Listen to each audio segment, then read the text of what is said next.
युष्मद्युपदे समनाधिकरणे स्थाने पे मध्यमः सूत्र चल रहा था। यह महत्वपूर्ण शब्द है समनाधिकरण। समनाधिकरण का अर्थ क्या होगा?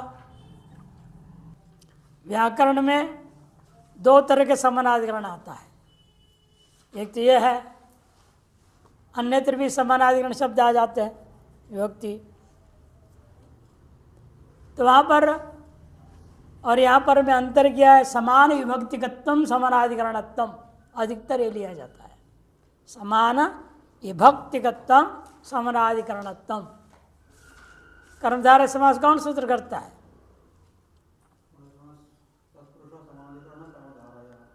तत्पुरुष समानाधिकरण कर्मधारय। वहाँ समानाधिकरण करते हैं समान विभक्तिकत्वम, और यहाँ समानाधिकरण करते हैं समानार्थकत्वम। समान अर्थ हो, किन दो के बीच में समान अर्थ हो? जो आप मध्यम पुरुष ला रहे हैं और जो आप प्रयोग कर रहे हैं युष्मद्। युष्मद् का क्या अर्थ है? और इधर मध्यम पुरुष जो ला रहे हो वो किस अर्थ में ला रहे हो? इन दोनों का अर्थ समान हो, उसका नाम समानाधिकरण। ये आप ला रहे कर्ता अर्थ में, त्वम भवसी बनाओगे ना, त्वम भवसी। अब मध्यम पुरुष में इसलिए क्या करना पड़ेगा आपको? कर्तृ अर्थ में लाना पड़ेगा, तब समान अर्थ होगा तो समानाधिकरण होगा। यदि ये कर्मणी है ला रहे हो तो फिर यहां नहीं लगेगा ये सूत्र। भाव में लाओगे तो नहीं लग पाएगा, दोनों में समान अर्थ होना चाहिए तब होगा। यदि कर्मणी में आया फिर इसमें कर्मणी में प्रयोग करना पड़ेगा, और भाव में सुप्त होता ही नहीं है, इसे भाव लकार में नित्य एक वचनांत कर दिया। इसलिए समान अर्थ होना चाहिए कहा गया। तिंगवाच्य लघु सिद्धांत में क्या हुआ? इसलिए वृत्ति लिखते हैं तिंग का जो वाच्य है वह कारक वाचिनी है ना, ये तो लिखा है उधर। तिंगवाच्य कारक वाचिनी युष्मधि प्रयुज्यमाने अप्रयुज्यमाने अपि मध्यमः, ये वहां का वृत्ति है। तिंग का जो वाच्य है वह कारकवाची हो, ऐसे युष्मद् का प्रयोग हो या ना भी हो तो भी मध्यम पुरुष होता है। अच्छा, तम को वाक्य प्रयोग करे न करे दोनों पक्ष में भवसी बन जाएगा। ऐसे तुम भवसी भी बोल सकते हो, तुम बिना ही केवल भवसी बोलोगे तो इसका अर्थ क्या होगा? तुम भवसी होगा। दोनों कर सकते हैं आप। यह समझा रहे स्थानम जो है प्रसक्तम अस्य अस्ति स्थानी, ये हुआ था। युष्मदि शब्द उपपदे समानाधिकरणे सति समान अभिधेय, देखो समान अभिधेय अर्थ, अभिधेय माने अर्थ, समान अर्थ होने पर ही तुल्य कारक की सति तुल्य कारक हो तो स्थानिनी अप्रयुज्यमाने अपि प्रयुज्यमाने अपि मध्यम पुरुषो भवति। त्वं पचति युवां पचतः यूयं पचतः। कब हुआ? जब युष्मद् का प्रयोग हुआ। न होने पर सीधे होगा पचसी पचतः पचतः, सीधा प्रयोग हो जाएगा। इसी मध्यम पुरुष एक ऐसा विलक्षण स्थिति है जिसमें उल्टा काम करना है। उत्तम पुरुष की जगह पर मध्यम पुरुष प्रयोग होगा, मध्यम पुरुष की जगह पर उत्तम पुरुष प्रयोग हो जाएगा। ऐसे कर ले एक सूत्र ला रहा है, विशेष प्रसंग में ही प्रयोग होता है। प्रहासे च मन्योपपदे मन्यतेरुत्तम एकवच्च, प्रहासे च मन्योपपदे मन्यतेरुत्तम एकवच्च, प्रासे सप्तमी के एक वचन च वे मन्योपपदे सप्तमी के एक वचन मन्यते है पंचमी के एक वचन उत्तम प्रथमा के एक वचन एकवत अव्यय और च अव्यय। इतने 7 पद। मन्य उपपदम यस स मन्योपपद तस्मिन् इति मन्योपपदे बहुव्रीहि समास है। अनुवृत्ति है युष्मद्युपपदे समनाधिकरणे स्थानिन्यपि मध्यमा पूर्व सूत्र पूरा का पूरा अनुवृत्ति करना है। तो अर्थ निकलता है प्रहास माने परिहास, मजाक में कहना, किसी के साथ मजाक की भाषा में बोलना या निंदा करना भी होता है। मजाक उड़ाओ, आदमी के मजाक उड़ाते हैं ना, यानी उसके अपमान करने के लिए, निंदा करने के लिए। दोनों तरह से इसको लेंगे। देखिए दृष्टांतों से स्पष्ट होगा। परिहासे प्रहासे गम्य माने मन्योपपदे धातोर युष्मद्युपपदे। मन धातु वो भी दिवादिभ्य शन दिवादि गण का होना चाहिए। से मन्यते मन धातु 3 है, उनमें से शन विकर्ण वाला दिवादि गण का मन धातु वो यदि वहाँ प्रयोग में आ रहा है वाक्य में तो उपपद में प्रयुक्त हो तो तब क्या करना, मन धातु से उत्तम पुरुष करना है। मन्यतेर उत्तम मन तो मन धातु युष्मदि उपपदे समनाधिकरण स्थान में पीपद मध्यम पुरुष भवती। तब वहाँ पर क्या होगा, उस पद में रहते हुए जिस धातु के लगकर प्रयास प्रयोग हो रहा है वहाँ मध्यम पुरुष हो जाएगा। और मन्यतेर धातु और मन्य धातु को उत्तम पुरुष भवती। जहाँ मध्यम पुरुष होना चाहिए उसको उत्तम कर दिया, उत्तम को मध्यम कर दिया। सच उत्तमा एक भवती। और जब उत्तम पुरुष होगा वो सदैव एक वद्धि रहेगा, द्विवचन बहुवचन प्रयोग नहीं होगा। ये ही मन्ये ओदनम भोक्ष से,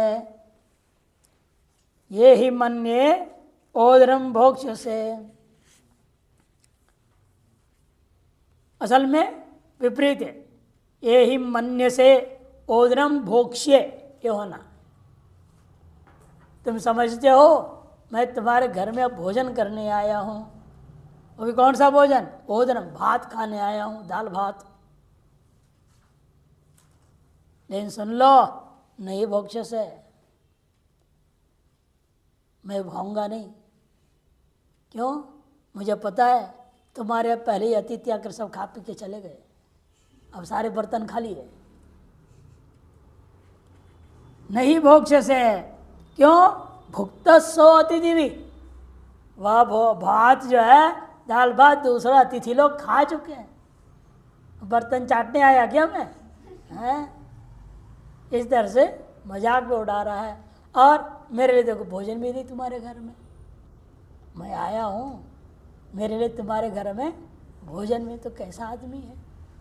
निंदा पर भी हो जाता है, मजाक भी उड़ा दिया, निंदा भी। ये ही मन्ने रथे नयास्यसि, तुम मानते हो कि मैं तुम्हारे रथ से जाने के लिए आया हूं, तुम्हारी गाड़ी मांगने आया है? नहीं आस्यसि, नहीं जाऊंगा तुम्हारे रथ से।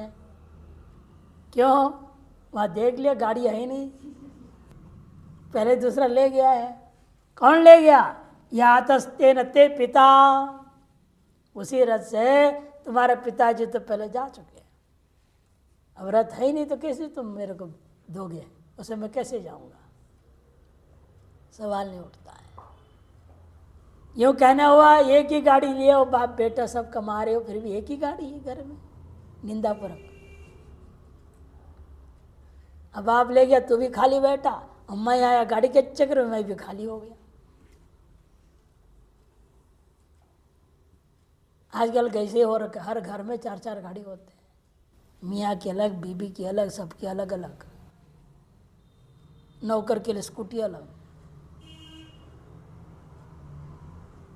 जमाना ऐसे हो गया, ऐसी स्थिति आ गया होगा तो इज्जत का सवाल बनाता है आदमी, तो खरीदना पड़ता है। तो दोनों दृष्टांत इस प्रकार के प्रहास में भी है और प्रहास के पीछे निंदा भी छिपा हुआ है, तो विपरीत हुआ। हिंदी वाले लिख भी रहे, यही मन्ये ओदनम भोक्ष से नहीं भोक्ष से भुक्ता स्वतिथि। तुम ऐसा समझते हो कि मैं चावल खाऊंगा, क्या तुम ऐसे समझते हो मैं तुम्हारे घर भात खाने आया हूं? नहीं खाओगे। क्यों?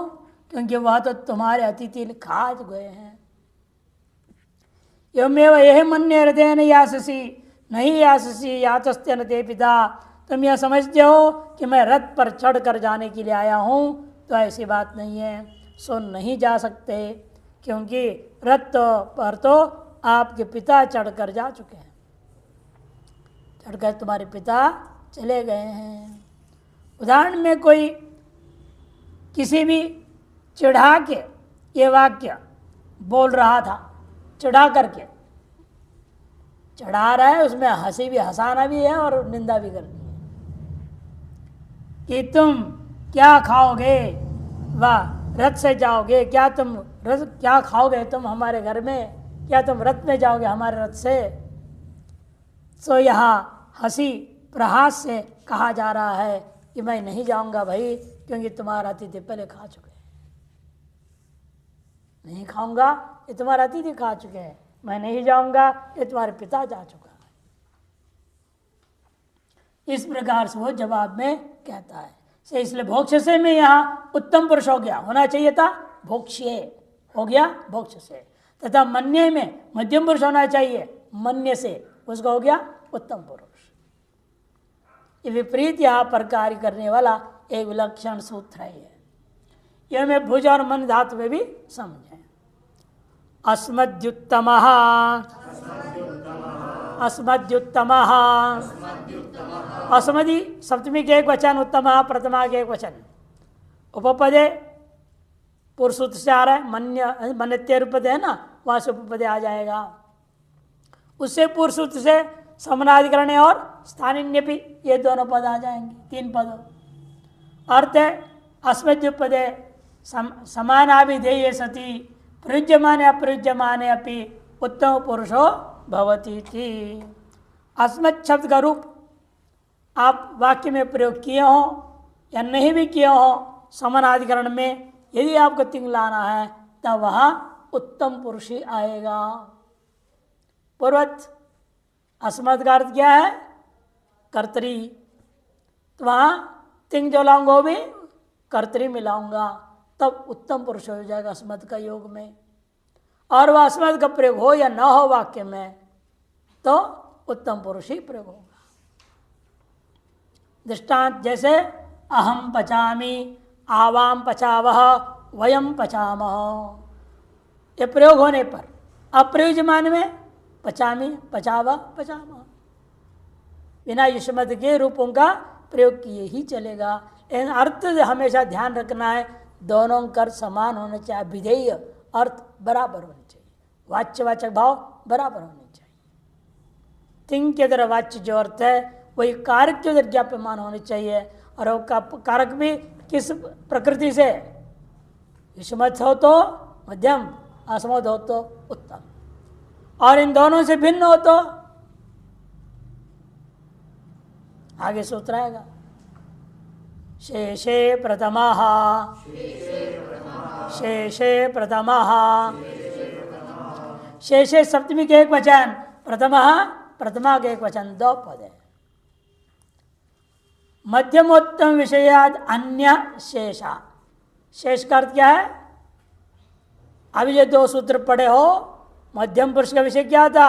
युष्मद्, और उत्तम पुरुष का विषय अस्मद्, उन दोनों से भिन्न विषय में, अर्थात वह यत्र युष्मद् अस्मदि समनाधिकरण उपपदे न स्तः, जहाँ युष्मद् और अस्मद् कोई भी उपपद में प्रयोग न हो, तस्मिन् शेष विषय, ऐसे बाकी कौन है? सहतौते इत्यादि कोई भी चीज ले लो, रामादि नाम भी ले सकते हो, देवदत्त, कुछ भी, युष्मद् अस्मद् से भिन्न जितने भी सब के सब सुबंत को ले सकते हैं। इन अर्थ क्या होना चाहिए? कर्ता अर्थ में, और तब यहाँ कर्ता में आएगा। कर्म अर्थ में होगा उधर कर्म में आएगा, ये ध्यान रखना है। तब जो है प्रथम पुरुषो भवति, तब प्रथम पुरुष आ जाता है। जब पचति पचतः पचन्ति, स पचति सह पचति, तौ पचतः ते पचन्ति, यह कश्चित् पचति, यौ कौचित् पचतः, ये केचित् पचन्ति, यह यौ ये कश्चित् कौचित् केचित्, वही कहा कौ के, कहा कौ के, उसी के साथ अब ये जुड़ गया कश्चित्, चित जुड़ा है, चित कहा था ना, विसर्ग स हो गया, श हो गया, कश्चित् हो गया, कौ चित के चित, चित्ते का वे जुड़ जाता है। हाँ प्रयोग कर सकते हैं, केवल ही प्रयोग हो जाता है, जोड़ के प्रयोग हो जाता है। नहीं वाक्य अलंकार के निस्वार्थ में होता है। यदि केचित् उच्चन्ति, ऐसे कुछ लोग कहते हैं, स्वार्थ हो जाता है। अब ये जोड़ दिया गया है, स्वार्थिक में इसमें जोड़ जाते, किसी के साथ भी जोड़ लो कोई दिक्कत नहीं है। शेषे प्रथमः, इस प्रकार से तिंग संबंधी सुप संबंधी विचार थोड़ा समाप्त हो गया, इनका प्रयोग आगे आएगा। इससे पहले और दो संज्ञा सूत्र ला रहे हैं। परः सन्निकर्षः संहिता, परः सन्निकर्षः संहिता, परः प्रतिमा का एक वचन, सन्निकर्ष प्रतिमा का एक वचन, संहिता प्रतिमा के एक वचन का रूप है। 3 पद है। देखो अर्थ लिख रहे हैं, पर शब्द अतिशयवाची, पर शब्द यहां पर क्या है, अतिशयवाची है। अतिशयेन सन्निहिता, अतिशयेन सन्निहिता, वो किनके सन्निधि होना चाहिए, यहाँ व्याकरण शास्त्र है, शब्द शास्त्र है, वर्णों का सन्निधि देखा जाएगा, वर्णों का सन्निधि। इसे वर्णानाम परः माने अतिशयितः, सन्निकर्षः माने प्रत्यासक्ति, सन्निधि का नाम संहिता संज्ञको भवति, उसका संहिता संज्ञ हो जाएगा। गौर संज्ञा क्यों किया, इतने कहते परः सन्निकर्ष टह, ट संज्ञा कर देते। अरे घ घी घू कर सकते तो ट टी टू, टी संज्ञा तो ही है, ट भी करते टू भी करते, क्या दिक्कत थी, लाघव था, इसलिए करना पड़ा क्योंकि काल का महत्व है। वर्णों में अतिशय सन्निधि किया, चिपका के लिख दिया जाए, उसका नाम सन्निधि कहा जाएगा। एक के प्रयोग चढ़ा के लिख दो, उसका नाम सन्निधि नहीं है। यहाँ और अगर यहाँ लिखोगे तो भी सन्निधि मानी जा सकती है। जैसे हम लोग सुधि धन उपास्य, बीच में धन भी लिख देते हैं, तब भी सन्निधि है वहाँ, कि सन्निधि कालकृत है या बुद्धिस्ट है। काल क्या है, अतिशयन सन्निधि का मतलब कि 2 वर्णों में न्यूनतम काल व्यवधान, न्यूनतम क्या हो सकता है, कितनी मात्रा, आधा मात्रा, उससे कम तो होता ही नहीं ना। पहले पढ़ा था ना, वो काल नहीं समझाया था, मुर्गे का आवाज से नहीं बताया था, इसे ऊ कालो कहना पड़ा, आ कालो ई कालो नहीं कहा, समझाया था। वहां पर क्या बोले थे, एकमात्रो भवेद् ध्रस्व, द्विमात्रो दीर्घ उच्यते, त्रिमात्रस्तु प्लुतो ज्ञेयो, व्यंजनं चार्धमात्रिकम्। चाशस्तु वदतैकमात्रां, द्विमात्रं तु वायसः, त्रिमात्रं शिखीरौति, नकुलं चार्धमात्रिकम्। अलग अलग के लिए दृष्टांत दिया था। यहाँ पर सन्निधि का मतलब होता है अर्ध मात्रा अधिक मात्रा व्यवधान का अभाव। अर्ध मात्रा से अधिक मात्रा के व्यवधान अभाव होने का नाम सन्निधि।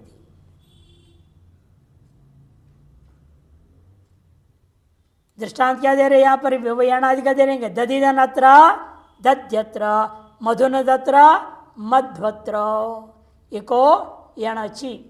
संहितायाम का अधिकार है 6:1:75 से लेकर के 70 दिया। 70 से नहीं है, हाँ गलत छपी है। 72 होगा या 75 होगा, देखो तो है अष्टाध्यायी, उसमें 71 है और उसमें देखो एक एक सूत्र आगे पीछे नंबर हो जाता है, योग विभाग के आधार पर हो जाता है। 72 है, उसमें 72 है, इसमें 71। देखो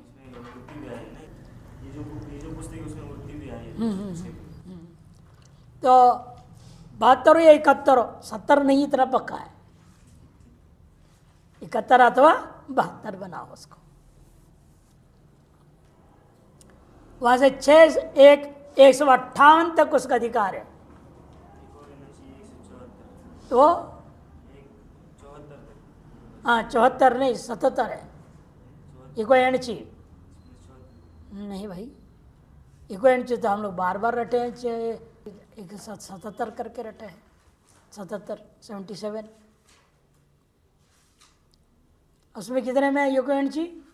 70 है, 76 होना चाहिए स्वामी जी। कितने है? 77 है ना? हाँ 77 है। देखो इसमें बीच में एक सूत्र क्या का नंबर डल गया है, नहीं नहीं, वास्तव में है ही 77। लघु में भी देख लेना। 77 ही मेरे को वही याद है, याद 6:1:77 का है। जो भी हो 76-77 योग विभाग के कारण से कम 1-2 नंबर आगे पीछे हो जाते हैं। 6:1:77 है तो 6:72 से 6:158 तक है, 158 तक संहितायाम का अधिकार चलता है। अधिकार का क्षेत्र बता रहा हूं, शुरू वहां से अंत यहां, इसके बीच में 77 है, इस संहितायाम का अधिकार है।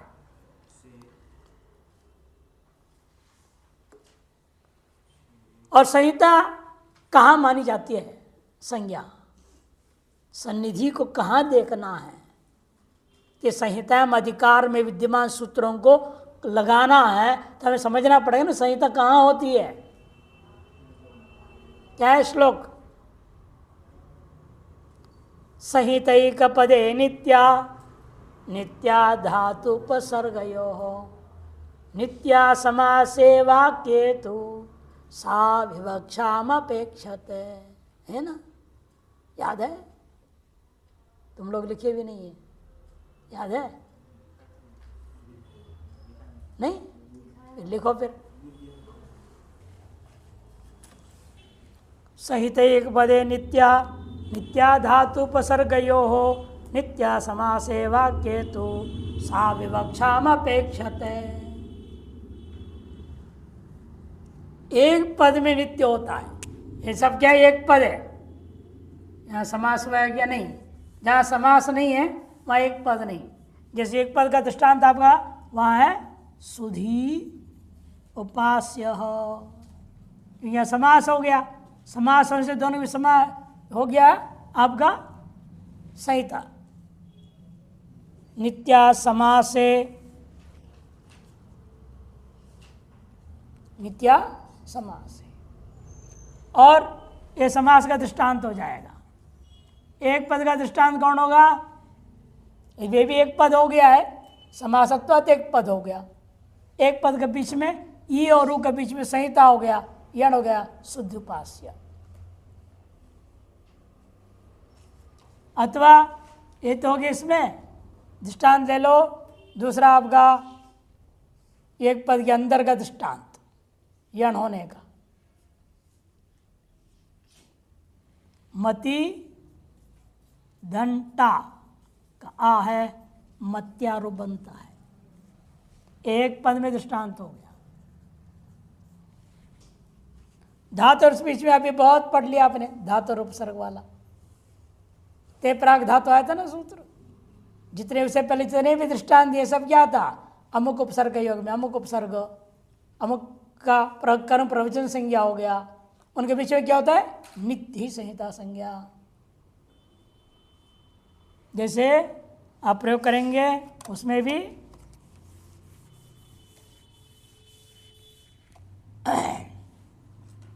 धातु उपसर्ग का दृष्टांत, प्रति आ गच्छति,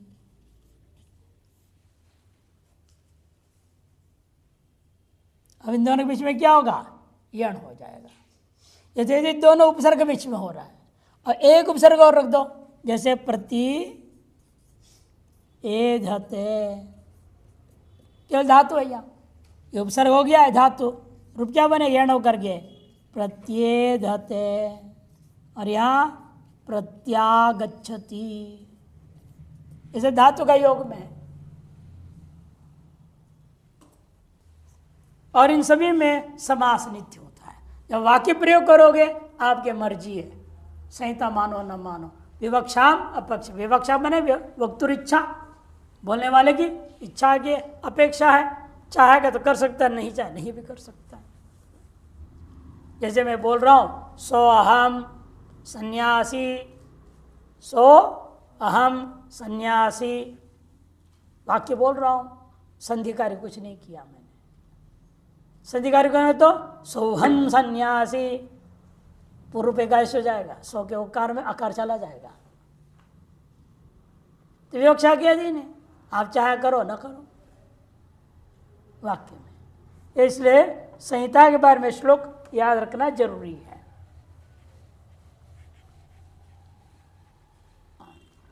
विरामो अवसानम, विरामो अवसानम, विराम प्रतिमा के एक वचन, अवसानम प्रतिमा के एक वचन, दो पद है। अर्थ विरामो अवसान संज्ञको भवति, जो विराम है उसका अवसान संज्ञा होता है, विराम का अवसान संज्ञा हो जाएगा। विराम किसको कहेंगे, जिसकी आप अवसान संज्ञा कर रहे हो, क्या बोला, अंतिम है, हाँ अंतिम, अंतिम मने कैसे अंतिम समझेंगे, अब मैंने मान लो यूं लिख दिया, रामः, नहीं, रामः ग्रामम गच्छति, ये इसका विसर्ग कैसे हो गया, इसी विराम संज्ञा कौन करेगा, कैसे करेगा विराम, ये विराम थोड़े अंत है क्या, अरे वाक्य का अंत तो ती है, ये अंत कहाँ है, अंतिम कैसे बोला आपने, ये कहाँ बोल रहा है, ये पद का अंतिम लेना है कि प्रातिपदिक का अंतिम लेना है कि विसर्ग का अंत को लेना है, हाँ विसर्ग के अंत को लेना है, किसके अंत को लेना, हाँ कहाँ है, वर्णोच्चारण आगे हो रहा है ना, आगे वर्णोच्चारण हो रहा है, अभाव का है, इसीलिए व्युत्पत्ति से समझना पड़ेगा। आपने ठीक ही कहा है, वर्णानाम उच्चारणाभाव विराम, ये भी अर्थ है, गलत नहीं इसने बोला है, सही बोला है, लेकिन समझ के बोलो कैसे, क्योंकि यहाँ इसका दो व्युत्पत्ति, विरम्यते अनेन इति विरामः, और दूसरा है विरमणम इति विरामः, विरम्यते अनेन इति विरामः, विरणम इति, ये उसको बोलते हैं साधन व्युत्पत्ति करना, साधन व्युत्पत्ति, और इसे कहते हैं भाव व्युत्पत्ति करना। व्युत्पत्ति भेद से अर्थ होगा, जिस वर्ण से आप समझते हैं मैं यहाँ विराम दे रहा हूँ, तो वहाँ उसको क्या हो जाएगा, अवसान संज्ञा हो जाएगा, चाहे पद के अंत में चाहे पद के बीच में, से कोई लेना देना नहीं। जैसे अब यहाँ लिखते हैं आप पयः सु, ये पद का अंत में है क्या? बीच में आ गया कि नहीं? उसकी विराम संज्ञा हो गया, अवसान संज्ञा हुई, विसर्ग हो गया। अथवा अवसान संज्ञा किए बिना भी कर सकते हो यहाँ, क्यों? खर पर में खर अवसान योर विसर्जनीय, खर के परत भी कर सकते, कोई जरूरी अवसान संज्ञा करना। इसे बुद्धिस्ट अंतिमत्व है, अंत्यवर्ण है, जिससे वर्ण का उच्चारण में अंतवर्ण जो उच्चारण कर रहा हूं उसका नाम होता है, या जिसके वर्ण उच्चारण के बाद आगे वो उच्चारण नहीं मानते हो, अभाव को भी अवसान संज्ञा हो। ये सब बुद्धिस्ट खेल है। आपके मन में जैसा है आप समझेंगे ये अंत है, इससे आगे नहीं है, हो उससे आगे है तब यह बीच में अभाव मानेंगे। विरमणम इति विराम, वर्णोच्चारण अभाव का नाम। अच्छा, जिससे वर्णोच्चारण समाप्त कर रहे हो अंतिम, अपने का ना अंतिम, विरम्यते अनेन, जिसके उच्चारण करने के द्वारा मैं आगे उच्चारण नहीं करूंगा, वो जो अंतिम वर्ण है उसका नाम विराम है, उसकी अवसान संज्ञा होती है। इसके अनुसार क्या अर्थ हो जाएगा? अंतिम वर्ण, और इसके अनुसार हो जाएगा वर्णाभाव। सूत्र में इसके दोनों अर्थ देना है, व्युत्पत्ति वैसे दोनों है। तो सूत्र हम क्या करेंगे? विरामों में एक शेष करके छांदस एक वचन कर देंगे। विरामश्च विरामश्चित विरामो होना चाहिए, विरामो अवसानम सूत्र बनना चाहिए था। इन विरामश्च विरामश्चिति विराम छांदस एक वचन कर दिया। इसे दोनों अर्थ छिपा है, दोनों स्वीकार है। अतः रामर में क्या है? अंतिम वर्ण को भी मान सकता हूं, आगे पद है, हमें कोई दिक्कत तो नहीं। हमने निर्णय लिया ये इस वर्ण समुदाय जो उच्चारण कर रहा हूं उसका अंतिम यह है, इस उदराव को विसर्ग कर दिया।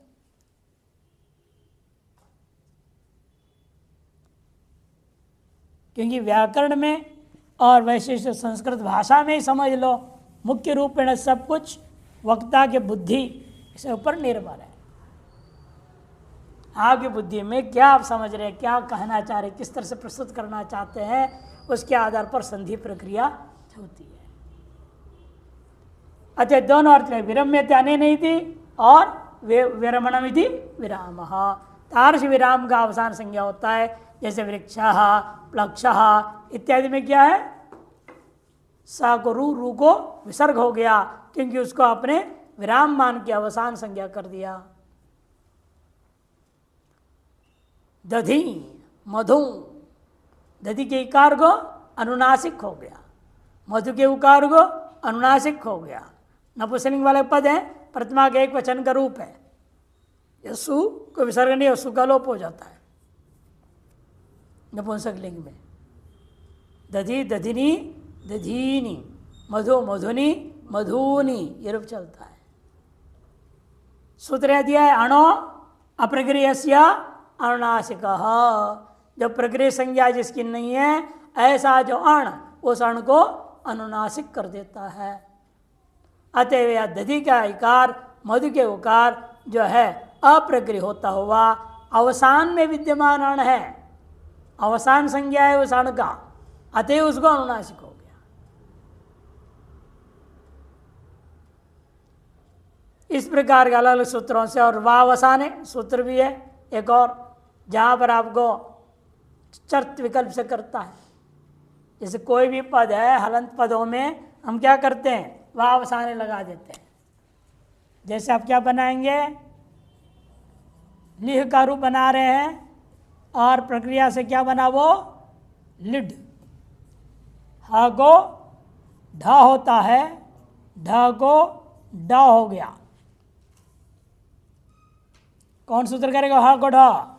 हो ढ। इसको ड को ढ कौन किया? झलाम जशोंते। अब इस ड को ट भी बनाना है हमने, वो कैसे बनेगा?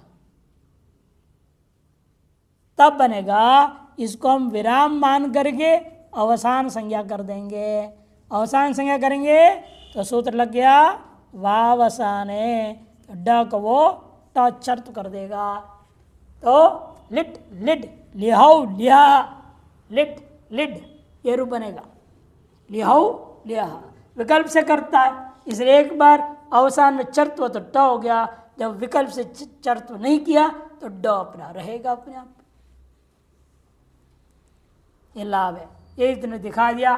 खरावसान विसर्जनीय, अणोप्रक्रिय से अनुनासिक और वावसाने, ये 3 सूत्र है जहाँ अवसान संज्ञा का विशेष उपयोग में आता है। इस प्रकार से प्रथम अध्याय चौथे पाद के साथ प्रथम अध्याय भी पूर्णता को प्राप्त करता है और अब द्वितीय अध्याय आरंभ हो जाता है। अथ द्वितीयो अध्याय, अथ द्वितीयो अध्याय, अथ प्रथमः पादः समर्थः पदविधिः, समर्थः पदविधिः। पहला सूत्र आता है समर्थ पदविधि।